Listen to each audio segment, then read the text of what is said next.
Pessoal, pode ser que eu esteja falando com vocês atrasado, porque eu fui pego de surpresa quando hoje de manhã fui comunicado via direct no meu Instagram que o ConnectCast estava concorrendo ao prêmio IBEST de melhor videocast do Brasil. Nós somos hoje o único videocast do nicho de MMA e Jiu-Jitsu concorrendo nessa categoria. Significa dizer que votar no ConnectCast significa mostrar que a comunidade do Jiu-Jitsu e do MMA está sendo representada na internet. Obviamente fica muito difícil competir com Flow, Podpah, Inteligência Limitada e outros podcasts mainstream. Mas eu tenho certeza que com um voto seu e das pessoas que você indicar, a gente pode mostrar que sim, a comunidade do Jiu-Jitsu e do MMA tem representação. E quem sabe sonhar com um top 20 nessa categoria disputada por gigantes dos videocasts mainstream que existem no YouTube. De qualquer forma, eu peço a consideração de vocês e 10 segundinhos do seu tempo para que você possa clicar no link aqui na descrição desse vídeo e dar o seu voto para que o ConnectCast fique muito bem colocado no Prêmio IBEST 2025. Beleza?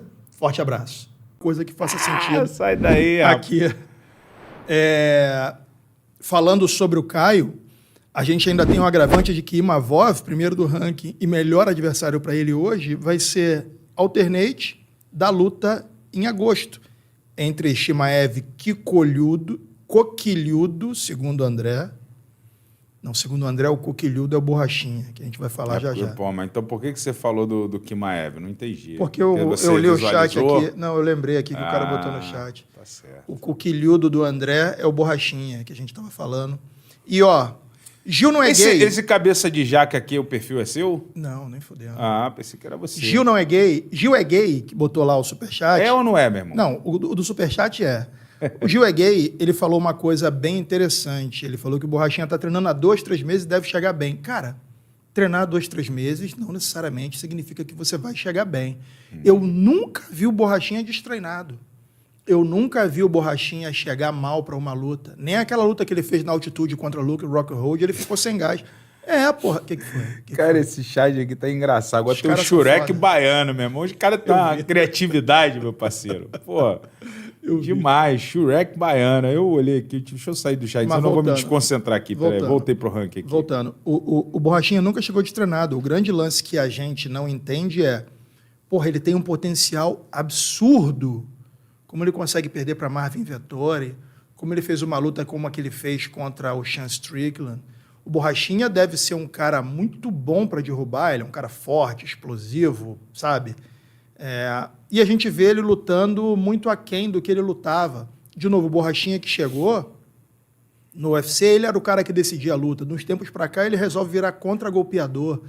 Parece meio estranho, entendeu? A gente vê a evolução no jogo dos outros caras. A gente acabou de citar o exemplo aqui do Jean, quando começou e era derrubado, já mostrou contra o Bryce Mitchell uma evolução absurda. A gente vê o próprio Caio Borralho, que a gente está falando aqui, que era um cara que era criticado por lutas chatas e fez uma guerra contra o Jared Cannonier, atropelou o Paul Greg, seu amigo. Então a gente vê que isso é evolução. Sim. A gente vê o Charles, que era um Charles até a luta com o Chandler, a partir dali se tornou outro Charles. O Borrachinha eu não vejo essa evolução. Por isso, acho, inclusive, que Kopylov é favorito contra ele, cara. O Kopylov, apesar de ser um baita de um striker, é um cara que, quando chega lá, luta MMA. A gente viu isso contra o Cezinha. Chegou botando para baixo.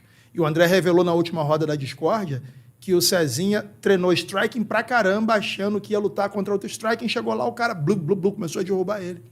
Não vai conseguir derrubar o Borrachinha, acredito eu. É muito mais difícil derrubar o Borrachinha do que derrubar o Cezinha. Mas, se for o mesmo Borrachinha das últimas apresentações, cara, difícil, meu irmão. E aí a gente está falando de quantas derrotas em sequência? Quinta. Cara, aí fudeu, irmão. Aí é RH. O Borrachinha, ele foi um cara que cresceu muito rápido na organização e foi um cara que, em dado momento, pareceu entender o jogo. Ele se tornou um cara bem popular. Mas, assim, eu acho que a derrota dele pro Adesanya, e depois com as desculpas que ele trouxe, né? Tinha bebido vinho e tudo mais. E eu acho que ali ele se perdeu de vez, entendeu, irmão? Ele era um cara que tinha muito potencial. Sim. A gente já falou disso aqui, acho que foi semana passada ou semana retrasada. Eu gostaria de ter visto o Borrachinha, por exemplo, estou dando um exemplo só de academia, tá? Quando ele chegou naquele nível, que ele começou a entrar no bololô, antes de ter lutado com o Adesanya, Ter ido para uma ATT, por exemplo, É. entendeu? Ter ido lá para fora, meu irmão, e ó, eu entendo, Ale, que quando você chega num status X, você vai ter compromissos, você tem que aproveitar isso, mas não antes de você ser o campeão, entendeu, Ale?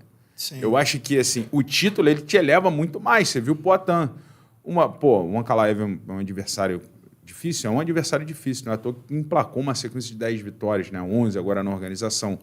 Mas o que atrapalhou para mim o Poatan foi que o Poatan se tornou o super astro do UFC. Sim. E eram muitos compromissos. Sim. É difícil você conciliar. Concordo. É difícil você conciliar. Pô, Sim. não tem como ele conciliar. Sim. É impossível, humanamente impossível. Mas o cara era o grande campeão. O cara tinha sido campeão dos médios, foi campeão dos meio pesados. Então, assim, ele tinha uma base para viver tudo aquilo que ele estava vivendo. Entendeu? Ele já tinha atingido o ápice dele, que é ostentar o cinturão do UFC, que é coisa que o Borrachinha não fez. Entendeu? O Borrachinha não foi campeão, pelo contrário. Ele foi de um cara que era um problema ali na divisão, até a luta contra o Adesanya, para ser um cara depois que todo mundo veio vencendo. O Vettori venceu o Borrachinha, numa luta que antes, ali daquela luta com a Adesanya, se você colocasse Vettori e Borrachinha, Borrachinha vai vencer essa luta. Pelo que eu vi o Borrachinha produzir até agora, pelo estilo dele, mas é o que você falou, o Borrachinha ele perdeu um pouquinho desse estilo.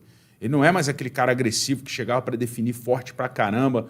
Meu irmão, cada mão parecia uma bigorna, entendeu? Perdeu isso, cara.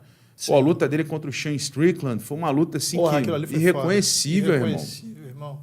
Assim, parece que não tinha tática, sabe? Sim. Tático mesmo, aquele detalhezinho, ó, vou seguir por aqui. Esse é o meu game plan. Parece que não tinha isso. Foi ele para brigar com o Strickland é ruim. Sim. Se tu não tiver um game plan, claro, ele gosta de brigar. É o jogo dele. E naquele jeito dele, naquele jeito dele, de avançar. E aí botou Borrachinha para andar para trás. Você vê a diferença disso para um cara que a gente zoa, que é o Dricus du Plessis. Primeira luta, todo mundo falando que foi pau a pau para qualquer um dos dois. Segunda luta, do Plessis veio... Embrolhado. Meu irmão, mapeou. O cara que a gente fala que é todo esquisito, veio com a tática perfeita. O plano tático muda a luta. Cara, Strickland saiu calado. Falou, opa, apanhei pra caralho. Sim. E apanhou pra caramba. Apanhou. Meu irmão, dominado. Eu não entendo como o Borrachinha não corrigiu as falhas que possui. Aqui eu tô falando como fã, sabe? Para que ele possa avançar da maneira que todo mundo esperava que ele avançasse. O próprio André falou. Coquilhudo, sem pelos. E a Globo olhava ele como o próximo Vitor Belfort. O André se derreteu na última roda da Discord. Quem não viu, veja. Porque ali o bicho balançou. Borrachudo era foda. Apaixonado. Mas o que ele falou faz um certo sentido, porque a expectativa em cima do Borrachinha, coquilhudo, sem pelos, bonitão, segundo André, era muito grande. E ficou só nisso, cara. Se perder para o Kopilov, eu não sei não, cara. Segundo o Caio, acredita que é demissão. Eu também acredito nisso. Né? O UFC, obviamente, que a gente fala isso, é uma empresa privada, tem aqueles caras que lutam, que fazem guerra, que vendem bem, e às vezes o cara entra numa sequência de derrotas, mas continua. Mas como o Borrachinha ele não luta mais daquele nível que ele lutava, ou ele não tem aquela entrega de antes, e foi um cara que perdeu até o espaço naquelas vendas de redes sociais dele. Não tem mais aquele espaço que tinha. Não. Tipo assim, não tem mais aquela credibilidade. Talvez essa seja a palavra. Ninguém fala mais de você. E sem vencer, né? Sem vencer. Sem lutar, e quando luta não está vencendo. Então aí... Porque assim, para você sustentar aquilo que você prega, aquilo que você vende, você tem que vencer. Que é igual a gente... O Jean Silva é um exemplo disso. A gente Mas ele é bonitão, porrador e coquilhudo. Porra, André Azevedo, Jesus. Vai, prossegue, desculpa. Não, mas é o que eu estou falando, porque muita gente bateu no Jean Silva nas promessas que o Jean... Não, eu vou pegar esse cara... Só que ele chegou e fez. Aí marcou de novo, chegou e fez. Terceira vez, chegou lá e... Pô, meu irmão, peraí.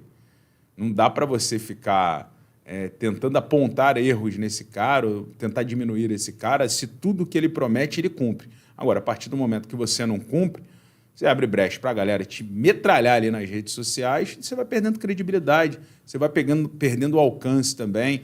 Né? Pô, o Borrachinha no auge, ele devia ter um alcance X da conta dele no Insta, por exemplo. Porra. Hoje em dia já deve ser muito menor, muito menor. Meio entendeu? X. Muito menor, muito menor. Cara, vamos ver o que acontece. Vamos ver se ele vence Kopilov, se ele consegue voltar a dar esperança a gente, porque aí seria mais um brasileiro no peso médio para que a gente pudesse torcer a fim de trazer conversa para a roda. Agora, vamos lá. Dricos du Plessis contra Chimaev em agosto. O que você acha? A gente até tocou rapidamente nesse assunto agora há pouco. Eu vejo o Chimaev, se eu fosse apostar lá na MMA Bet, né, que você falou?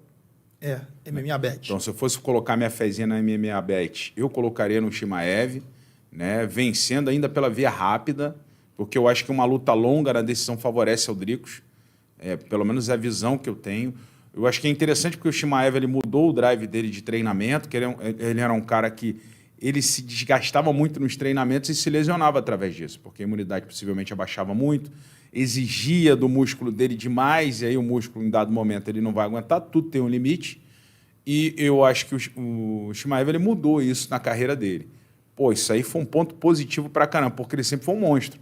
É um cara que ele chega para atacar, meu irmão. Ele realmente é um lobo que chega faminto ali para devorar o adversário. Mas eu acho que uma luta longa, uma luta de 5 rounds, favorece ao Dricos, principalmente pelo jogo do Dricos. O Dricos é um cara que tem um jogo que é de difícil leitura, pela maneira dele de caminhar, movimentação. É um cara que consegue bater também, sabe controlar a luta. Então, eu acho que o primeiro round ele vai dizer muita coisa sobre o que nós vamos ter nessa luta entre os dois, entendeu? Entendi. Veja um favoritismo para o Chimaev, nada absurdo, pode botar uns 60-40. Mas é uma luta que, para mim, é uma incógnita ainda para o resultado. Eu, sinceramente mesmo, vai lá na MMA Bet, né? Você, bota lá uma pontinha no Chimaev, porque, para mim, o Lobo é o favorito. Já era para ter disputado esse cinturão. E eu acho que agora, aquele histórico dele, que era um cara que, lutava aqui, daqui a pouco se lesionava. Aí marcava outra luta e se lesionava. Aí, demorava um ano e meio para lutar de novo, já não vai existir mais. Eu acredito que isso também está resolvido. Pessoal, eu fiz uma operação em tempo real no domingo e compartilhei com vocês no Stories. Essa foi a simulação de compra feita sem NordVPN pelo meu celular e essa foi a simulação de compra feita com NordVPN pelo meu computador. Eu utilizei as mesmas ferramentas, a mesma rota de pesquisa, porém, uma simulação foi feita com a minha internet comum da minha casa, Brasil, e a outra simulação foi feita com NordVPN logado num servidor da Índia, escolhido por mim assim que eu abri o aplicativo da NordVPN no meu computador. A economia de uma para outra, uma ponte aérea Rio-São Paulo, foi de R$400. Só isso já equivale a 2 anos de assinatura da NordVPN. E aqui eu tô falando só de passagem aérea. Há tempos eu acompanho o One via YouTube logando na Tailândia sem ter que pagar streaming nenhum, enquanto as pessoas pagavam o streaming para assistir. Então, fora as passagens aéreas, programas esportivos, hospedagens, você conta também com a criptografia dos seus dados, tornando a sua navegabilidade totalmente rastreável. Então, se você quiser ter liberdade para navegar na internet, economia e proteção contra arquivos maliciosos, assine a NordVPN por apenas R$ 8,58 por 2 anos, ganhe mais 4 meses extras clicando no link aqui na descrição desse vídeo e comprando através do ConnectCast. Beleza? Forte abraço.